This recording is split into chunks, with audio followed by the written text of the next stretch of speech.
With form proving elusive in Scudetto race, Milan's two giants will be looking for a reset button when they face off on Tuesday as Dusan Vlahovic prepares for a hostile reception at his old hunting ground where Fiorentina take on Juventus. And I'm here alongside Paramount Plus Serie A commentary duo, the deluxe, the man behind the booth, the absolute legends, Matteo Bonetti and Cordero, to break it all down. The Qué Golazo Coppa Italia preview begins right now.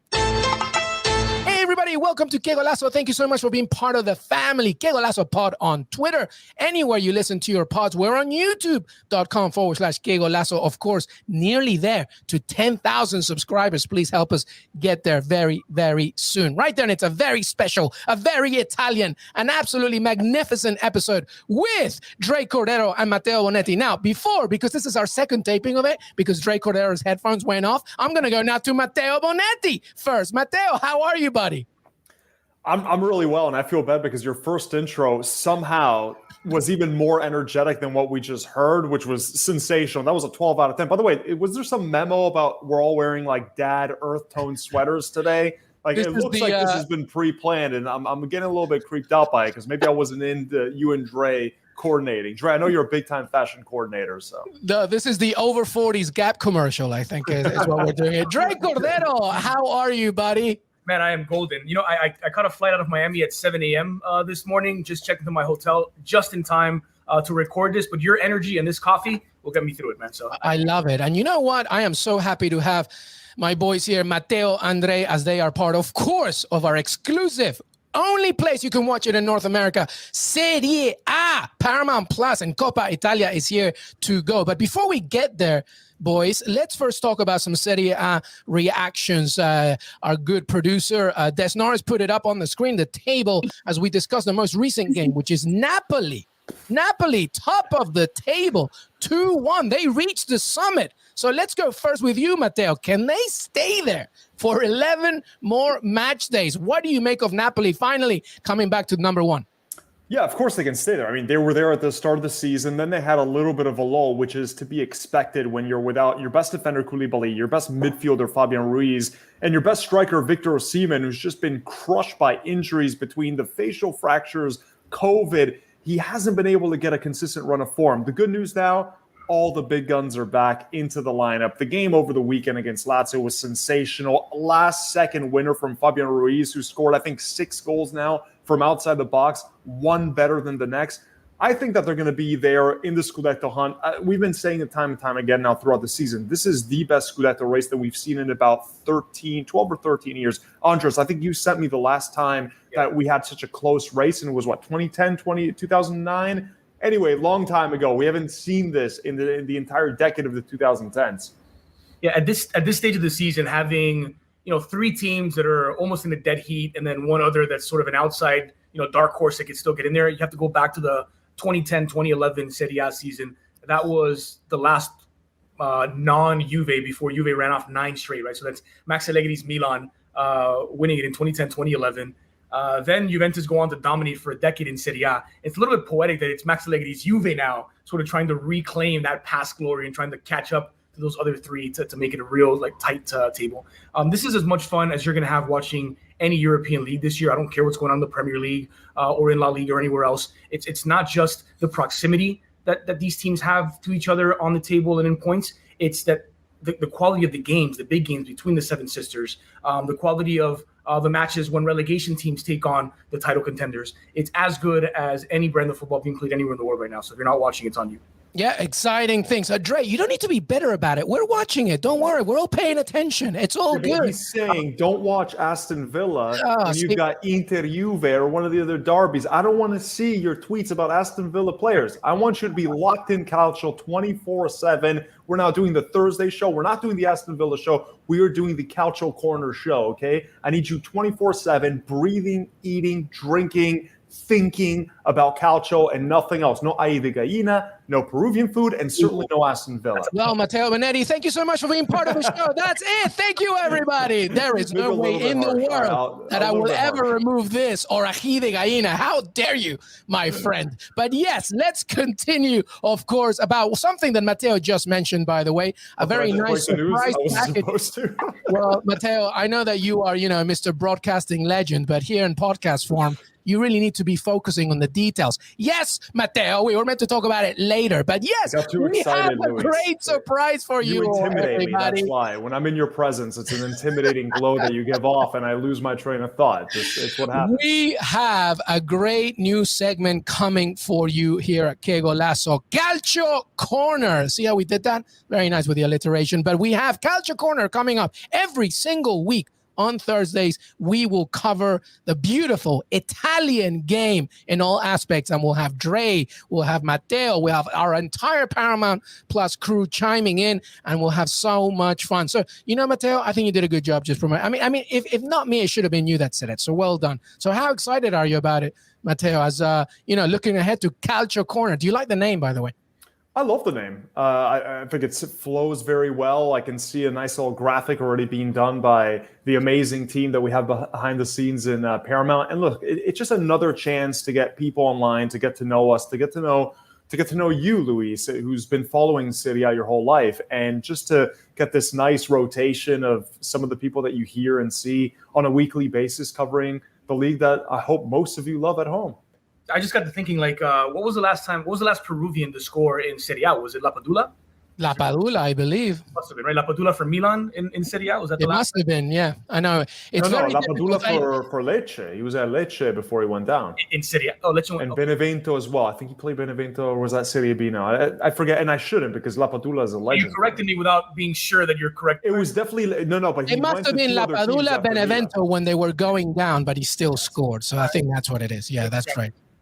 But look, see, now that you bring up La Padula, there's no doubt about it that Serie A is the king, and we're just going to continue talking. No, but to Matteo's point, though, is a very good point. Listen, Andres, of course, Serie A is so sexy right now. The race is absolutely unbelievable. So definitely we're talking, and we're so excited to announce Calcio Corner. That's Thursdays, 3 p.m. Eastern. Okay, so join me alongside a revolving cast of Paramount Plus's beautiful cast, including Matteo Bonetti, Dre Cordero, of course, on Qué Golazo YouTube channel for the Calcio Corner. Right then, let's talk about Coppa Italia. Dre, let's go with you first.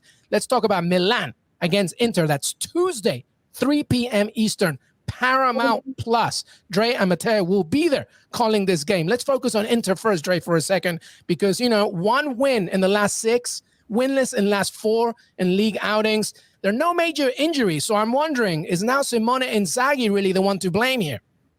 So I think Inter is the team for which the Coppa Italia probably does the least, right? Because they're so obsessed with taking that next step, and rightfully so. They were, Serie A champions a year ago. They've been top of the table for quite some time.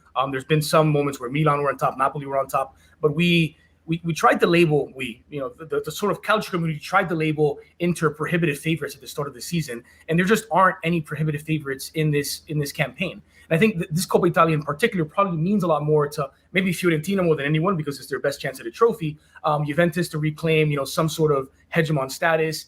Milan, because they haven't won anything since, I think 2013 maybe was a Super Coppa or something along those lines. The last time that they won a trophy, and Matteo would know better than I. And so for Inter, it's almost like what the cup is to most European giants this season. That's Inter and Inter exclusively. Like, I don't think that Simone Inzaghi's season is going to be made or broken based on whether they lift the Coppa Italia. It's whether they can claim the Scudetto and whether they can get further in the Champions League. And so to that extent, I don't know that there's too much of a focus on Inzaghi to get things right in the cup, to get this right in this first semifinal. It's more about what they do in league play. Now, am I putting any blame on Inzaghi? Absolutely not. Like the most, I go back to, like, I'm a Miami guy. I think about Pat Riley and his mentality of winning and of championships. And he always said the most difficult thing after winning is continuing to win, right? How do you repeat? How do you keep players hungry? I think Inzaghi's done that brilliantly this season. He's made Inter the most competitive team in Serie A. They've gotten goals from everywhere. I think there's 3 field players on Inter's entire roster that have played and not scored in Serie A this season.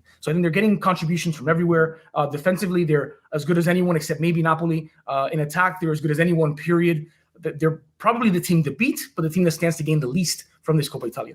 And the team that's in the worst run of form of their season so far, Inzaghi actually said last week that he didn't think anyone believed that they would win the Scudetto. So almost to kind of take the blame away from the players if there is this collapse last season, a lot of people seem to think that it was said in a strategic way, right? He was saying, listen, no one believed in us, which I went back to last summer, and who exactly was the favorite? Because it certainly wasn't Juventus. It wasn't Milan. I don't think it was Napoli. I think it really was the most open season of all. Would it be a disappointment if Inter didn't win the Scudetto? I personally don't think so. I think things have gone better, Dre, as you pointed out, given how terrible the news stories were last summer, the Suning owners and the money problems, Hakimi and Lukaku leave, the managerial change with Inzaghi, who took the biggest step up of his career. Now, I think the weakness for Inter is actually something that Dre pointed as the strength, which technically was the strength, which was all the players, so many different players getting involved in the goal scoring. But I think what we've seen in the big games, certainly in the Champions League, right, and it's one of the reasons why Juve went out and got Cristiano Ronaldo, because they realized, right, when we get to the best, to the most important games of the season in Europe, you need that true world-class difference maker up top. I think with Inter, the two strikers they've relied upon, some of the most hot and cold strikers that you can think of. Edin Dzeko, who can go 26 goals, then 9, then 16, then 8. You just have to take a look at his goal-scoring record. There's no real rhyme or reason to the peaks and valleys that we see from this guy's career. And then Lautaro Martinez, who is maybe the most hot and cold striker in Italy, maybe even in Europe, when you take a look at 5 consecutive games scoring, and then he goes 3 or 4 months without a goal in league play. So these are players that you really can't rely upon, say, right, that's the biggest game. We know that one of those two guys will come through. The good news for Dzeko is that he can do a lot more than just score. He can get involved in everything. But I do think that missing that Romelu Lukaku now, we've actually seen how it can hurt this team only now. Because before it was getting masked by everyone scoring on the team, the midfielders, the defenders, Bastoni, Çalhanoğlu.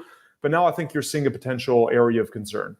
But why shouldn't that continue to be the case, right? Why shouldn't that same Inter that we saw the first half of the season that was getting contributions from everywhere, like that sort of thing doesn't happen by accident, right? It's not that accidentally they were getting goals from midfielders and defenders. It was a product of playing in the opposition's half, of stepping into the opposition's area more than any other team, of putting pressure on the other team, playing close to the opposing goalkeeper. I think, I'll take exception with one thing that you said, which is it wouldn't be a disappointment if Inter didn't win Serie A. I think it wouldn't be a disappointment if Inter didn't win Coppa Italia, but it would absolutely be a disappointment if Inter didn't win Serie A, because I think we all agreed Inter are the best team in Il Calcio, right? And if the best team doesn't win, that's a disappointment. Now, if you want to get really like niche about it, it wouldn't be a shock if Inter didn't win because there's other good teams. It wouldn't be a catastrophic meltdown if Inter didn't win because the competition is good, but it would be disappointing if the best team, what looks to everyone like the best team in Serie A, didn't win Serie A. Yeah, I was only going back to what people were talking about last summer, right? Which I think is what Simone Inzaghi was referring to when he said no one believed in us, right? Because he's trying to take the pressure away from his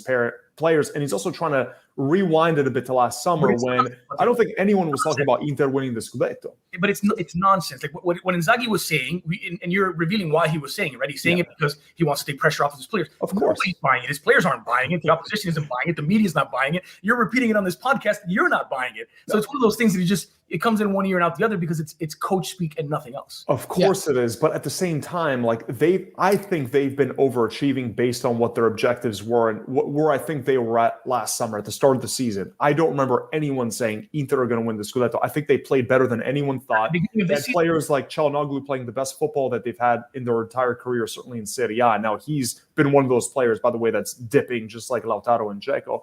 And I think because of the parity, it's hard to really call one winner. So that's why I personally wouldn't be disappointed if for Inter to not win the Scudetto. It's like, well, there's 3. It's the first time in 12 years that there's 2, 3, maybe 4 different teams all fighting for the Scudetto. So is it really a disappointment for any of those teams if they don't win the Scudetto when it's 3 teams level on points and Inter, still have a game in hand? It's a good debate, though, Dre. And it's a good debate, but remember, he's got to stop this. I got to stop both of you because otherwise we'll be here for 3 hours. And by the way, 2 major components as well. Of course, Inter still remain in the Champions League. And of course, this is a new manager taking on from Antonio Conte. That's always a narrative. But let's talk about AC Milan. And let's go back to you, Matteo, for a second. Milan have won just 2 of the last 6 league games. And Pioli on Monday said, we can be better than in the last 2 games. We've done a lot, and it's time to reap the rewards. It's the last step, the most difficult one. which is turning into winners. Give me your thoughts about AC Milan as they head into this first leg in the Coppa Italia against Inter Milan. Well, look, it's the first time in about 2 years, I think, since maybe the first month that Stefano Pioli took over, where no one was excited, that I'm seeing murmurs in the Italian community about whether or not Stefano Pioli is actually the right manager. Is this the point where now he's getting, I don't know if it's exposed, right? Because he's always been historically, I'd say, an above average, solid Serie A manager, nothing spectacular, certainly not a manager that you get excited about when he joins your team.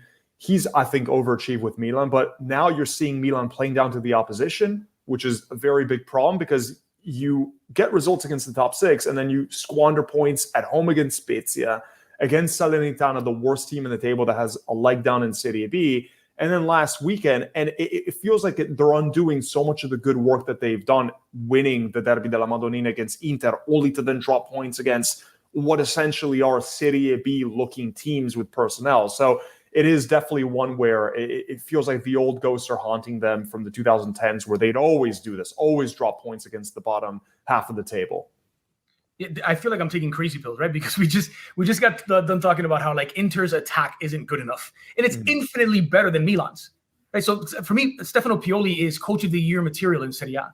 I think he's doing more with less than Spalletti is at Napoli, than Inzaghi is at Inter, than even Allegri is at Juventus. Like you look at that attack of Milan, and like Rafael Leao is finally like approaching what people would expect of him. He's not blowing anyone out of the water. Like his 8 goals are good, but it's not better than Lautaro's doing. It's not better than Edin Dzeko is doing necessarily. And so I think 2 things, right? 2 parts of this argument. One, Stefano Pioli, Coach of the Year honors for me because he doesn't have a ton to work with, and they are very much in a dead heat with the rest of the Italian giants to actually win the Scudetto this year. And beyond that, like I think Milan are overachieving in a way that Inter and Napoli are not. So to hear that, like, oh, well, it may be Stefano Pioli's fault. No. Hold on a second, Dre. I'm not saying that. I'm saying that this is the first time that in the Italian media. Right, which is insane. I 100% agree. I 100% agree with you. You're just coming up and giving us like what people are talking about as opposed to like your own opinions, right? Like, well, I mean, look, here are the numbers for one. So they have the same record as Napoli. They're second in Serie A. To Dre's point, obviously the squad is not as packed as some may think of other clubs, including, of course, Juventus. With all their issues, they're still above them. They do, however, concede a lot, right? 29 goals in the league so far. That's only Atalanta in that top 5 has more, only by 1 goal. So would you say, Dre, that even though Pioli obviously a contender for manager of the season, it's still, we're just entering March. There's still a lot of football to be played. What do you expect AC Milan to do, not just in Coppa Italia, but ending this season? What would be an achievement for Rossoneri? To win the title, and to win the title without their 2 starting center backs, right? So like, yeah, their defense isn't great, but they also don't have Koulibaly and Rahmani at the back. They have a center back pairing that wasn't the number 1 or number 2 at the start of the season. Tomori's out. Simon Kjaer is done for the season as well. And yet they still managed to be highly competitive in every single game. I think the target for all 3, they are the sort of like outside dark horse, but the other 3 teams right now, Napoli, Inter, Milan, have to be thinking this is the most achievable, most attainable, most winnable Scudetto in a long, long time. And it's one, by the way, that may be won in the like low to mid 80s, right? It used to take 90 points, once upon a time, 100 points in Juve's case to win the Scudetto. Mostly they're like in the low 90s, high 80s. This Scudetto race could be won in like the 81, 82 point range. That's when the more teams can participate, including this Milan with a somewhat leaky defense. Yeah, and again, the center back situation, I think Milan has maybe had, other than Roma, I think they're the 2 teams that have really gotten battered the most by injuries this season. There's some teams like Inter that haven't really had as many problems as the teams in the top 6, but Simon Kjaer was one of the best defenders in the league. Tomori's been a revelation, and their partnership was, I think, maybe the strongest in the first half of the season. So to have one of the best defenders leaving for the entire season because of an injury, Tomori has had his injuries. I think he missed 2 months midway through the season. That's not helped. They've had to put fullbacks in the center back spots. I mean, Pioli's really had to tinker a lot with that back line. Yeah, absolutely. And now, obviously, of course, as we look ahead to the final steps of this final season, interesting to see how Coppa Italia is being dealt with in 2 legs, specifically as Inter, of course, still have to face Liverpool in the Champions League and so forth. All right, we're going to take a break. When we come back, we will talk about, well, first of all, A certain goalkeeper is never going to die. I swear, he's just eternal. And he has renewed a new contract as well. And we will talk, of course, about the other side of this bracket at Coppa Italia. Fiorentina against Juventus. Qué Golazo! Coppa Italia preview. Dre Cordero and Matteo Bonetti will be right back. Welcome back, everybody, to Coppa Italia preview. Qué Golazo here with Dre, Andres Cordero, and Matteo Bonetti. They will be at the booth, of course, talking about both games. Coppa Italia, they're part of Paramount Plus's exclusive coverage, Serie A in the U.S., of course. So let's begin with you, Matteo. Let's talk a little bit about, what are your thoughts, by the way, Gianluigi Buffon renewing his contract with Parma?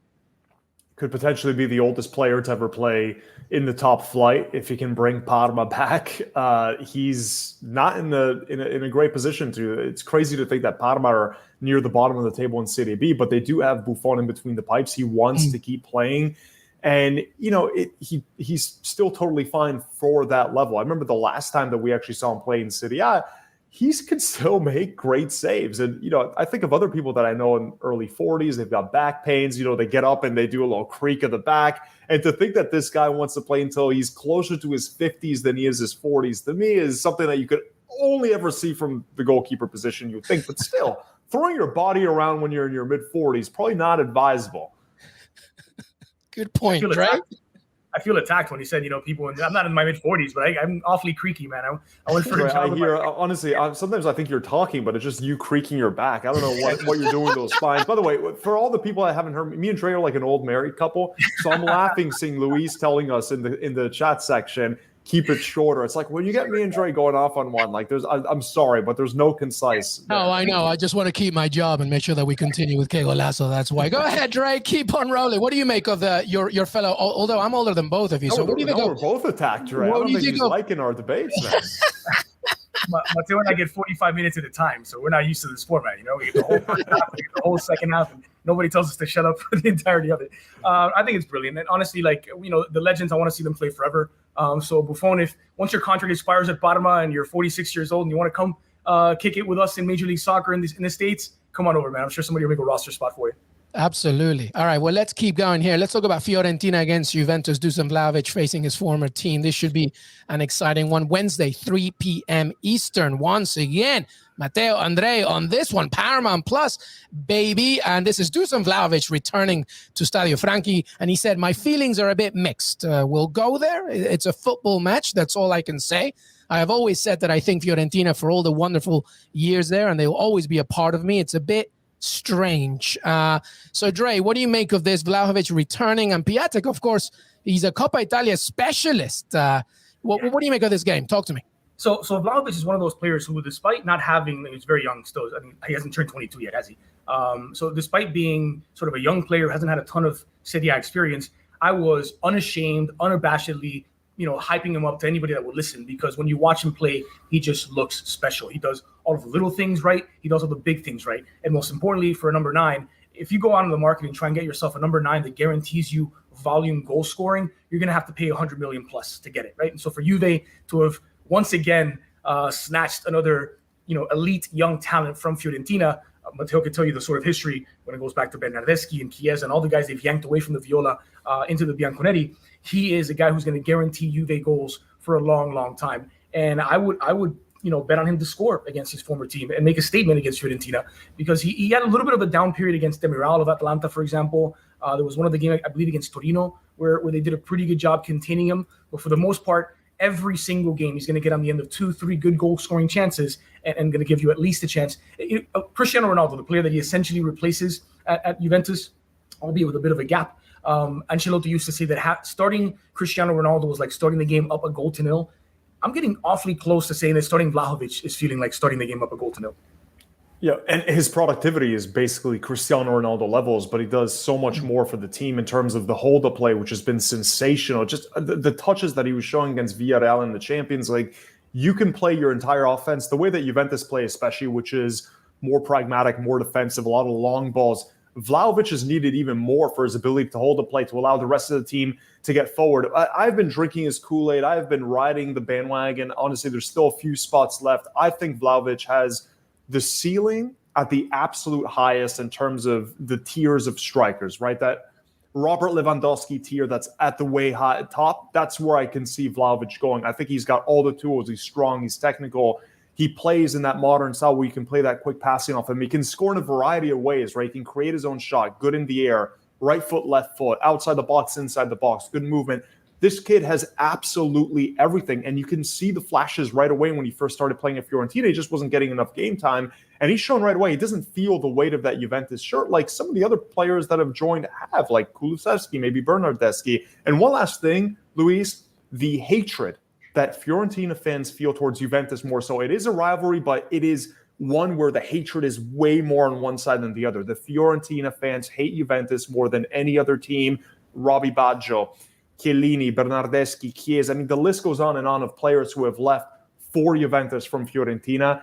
It is going to be the most hostile situation that Vlahovic has ever been in his career. Yeah, I'll never forget it when I was in Florence a few years ago, eating at a restaurant with my wife, and this kid came in with a Juventus shirt.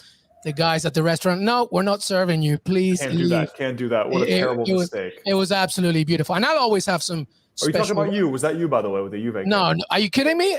Loco Vargas played for Fiorentina. I have a lot of respect for Fiorentina. He was a good player. Good shot. An absolute legend, and he was insane as well. So, Dre, give me your prediction in this one then. What can Fiore do in order to make sure, because they just lost to Sassuolo as well, 2-1. So they're heading into this one against, as Matteo said, Dusan Vlahovic is a special kind of specimen. He actually turned 22 as of 14 hours ago as well. So he's an old man. But what do you make of this preview then? What do you make? Can they get this done? Maybe not in the first leg, but overall, what do they have to do in order to beat Juventus?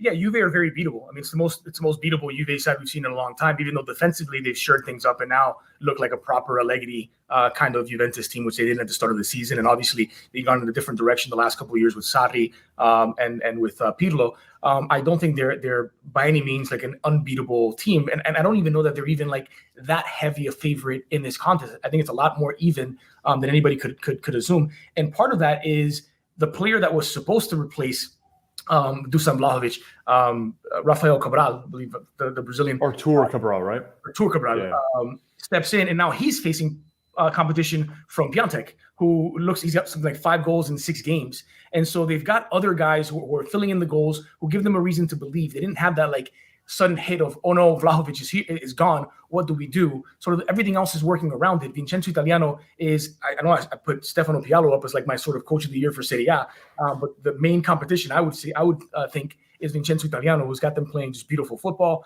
attacking football. And I think this is going to be decided in the second leg and late on. I don't think that Fiorentina are that far behind Juventus at this point. Yeah, in terms of the actual play style, I think Fiorentina is going to have most of the possession as expected. Juventus is probably going to frustrate the way that they play. It's going to be a lot of long balls to try to get in buy-in with Vlahovic. And I agree about Italiano. I mean, the guy has brought a team that was hovering above the relegation zone into a potential Europa League Confederate position, the 7th place, and it completely revitalized team. Artur Cabral is actually fighting for a place against Piontek, and they said Piontek's not the Vlahovic replacement. He's the backup. But he's been scoring a lot of penalties, but he's been scoring. Cabral just scored his first goal with Fiorentina over the weekend. So curious to see who starts. I've been wanting to see the Brazilian play some more games. So very curious. He's definitely going to get the chances against Juventus just because of the possession that Fiore holds. Yeah, and to your point, Fiorentina are only 2 points behind that Conference League spot that you were mentioning that Roma occupied with 44 and Fiorentina have 42, and they have a game in hand actually as well. So doing some good things right there. All right, well, nearly done here. I would love some final thoughts from these two lovely gentlemen. Can be on Coppa Italia, Serie A in general, but don't forget, they will be covering the entire thing. Coppa Italia beginning Tuesday, Paramount Plus. Matteo, let's start with you. Final thoughts, my friend. Final thoughts. First of all, I'm very envious of that tan you have, Luis. I know you were just on another one of your beach vacation. You take about like 6 vacations a year, man. I don't know. I gotta talk with whoever's doing your contract. My goodness. No, my friend, it's called no kids. That's what it's called. That's true. Me and Dre are just like ghastly. Final thoughts are that you have to watch this league. There's so many storylines. If you don't have a particular attachment to any one of the teams, it's so easy to. We'll create a quiz for you. If you want to do the personality like they do for the Premier League, what's my personality say? Why should I be a Newcastle fan? We'll do the equivalent for Serie A so you can find the team. The storylines are there. The players are there too. And it keeps getting better. Dre, Yeah. give me your final thoughts. I'm sure you're echoing that even more so. Yeah, no, I don't need to sell it anymore. I sold it at the start. Again, if you're not watching, it's on you. And I'm not bitter. I want the best for you. So I want you to be watching. What I would say beyond that is the Coppa Italia, even in the semifinals, needs to go to a one and done format. I know that to have the two-legged semifinals will make a little bit more money. Both teams will get some fans, especially now that by the end of March, Serie A Italian football wants to have stadiums back to full capacity. But there is nothing more exhilarating, more enjoyable for cup football than a one-off. And I hope that the future of the Coppa Italia is a one-off, even in the semifinals. Which it's anticlimactic like this, isn't it? And then they change. Go on. It's anticlimactic in a two-legged affair for a semifinal. No, right, don't make it fun for us. All I'm saying is it could be better. I like the one-off. The one-off is the do-or-die situation. It creates more drama. Absolutely. I totally agree. And in any other situation, if they were ever to play a lower-seeded team from another division, perhaps give it to the lower division team for a home game. That would be fantastic. But Magic well of done. the FA Cup, huh, Luis? You always get those little references in there. No, hey, what are you talking about? I'm talking the Peruvian division. Oh, okay. Sorry. I haven't followed the Peruvian Cup tournament this year. You stereotype me too much, my friend. Anyway, Coppa Italia begins Tuesday. Some great games, including Milan derby, and then the following day, Fiorentina against Juventus. That's Dre Cordero at Dre Cordero on Twitter, and Bonetti, Matteo Bonetti at Bonetti on Twitter. You can listen to them, Paramount Plus, and of course the remainder of our amazing Serie A coverage. These two are completely correct. Serie A is the most exciting league right now in Europe. You need to watch it. Otherwise, it's on you. Dre, thank you so much, my friend. Hey, my pleasure. Always a good time. Matteo, grazie. Grazie a te, Luis. Thank you so much, everybody. Qué Golazo Pod on Twitter, YouTube. You know the rest. Have a great remainder of your week. Till then.